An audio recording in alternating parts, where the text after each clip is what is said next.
आपलं EDNS YouTube चॅनलमध्ये. गणपती बाप्पांना जास्वंदाचं लाल रंगाचं फूल आवडतं. आज ते आपण लावायला शिकूया. त्यासाठी आपल्याला जास्वंदाची एक अशी फांदी छानरित्या कट करायची आहे, जिला की आपण कलम म्हणणार आहोत.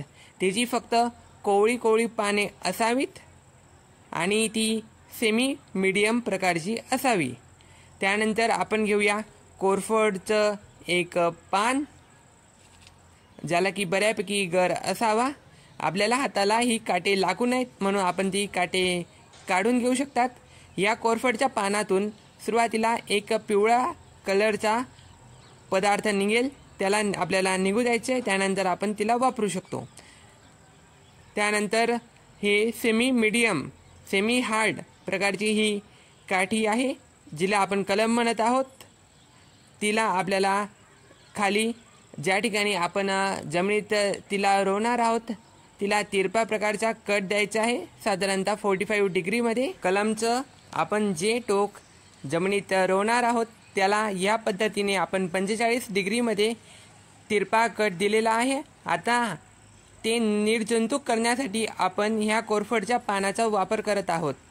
ते की अँटीसेप्टिक लिक्विडमधून आपण वापरत आहोत.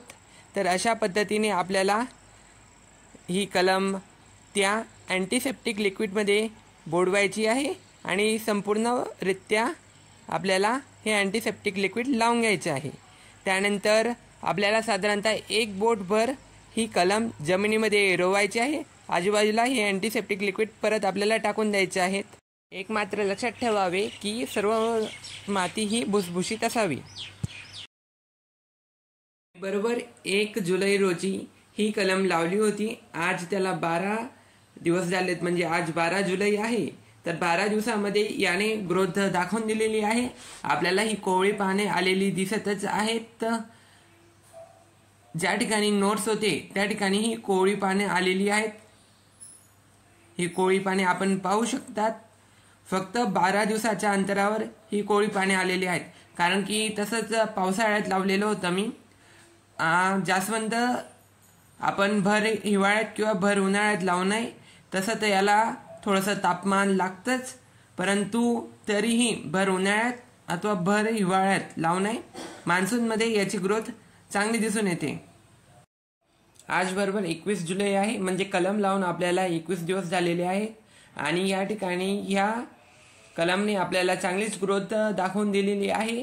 तर जी कोवळी पाने तुम्हाला मी आधी दाखवली होती ती आता बऱ्यापैकी मोठी झालेली आपल्याला दिसत असतील. ही कोवळी असताना आपण तेव्हा पाहिली होती. आता ही चांगल्या पद्धतीने वाढून चांगलीच मोठी झालेली आहे. मी आजूबाजूची माती जराशी भुसभुशीत ठेवलेली होती आणि कलमला कोणत्याही प्रकारचा धक्का लागू दिला नव्हता. त्यानंतर ही ग्रोथ आपण झालेली पाहू शकता.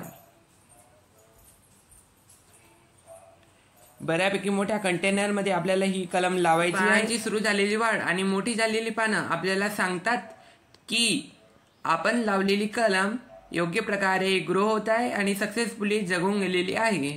तर याचेच पुढचे अपडेट्स मिळवण्यासाठी लाईक करा, शेअर करा आणि सबस्क्राईब करा. तोपर्यंत धन्यवाद.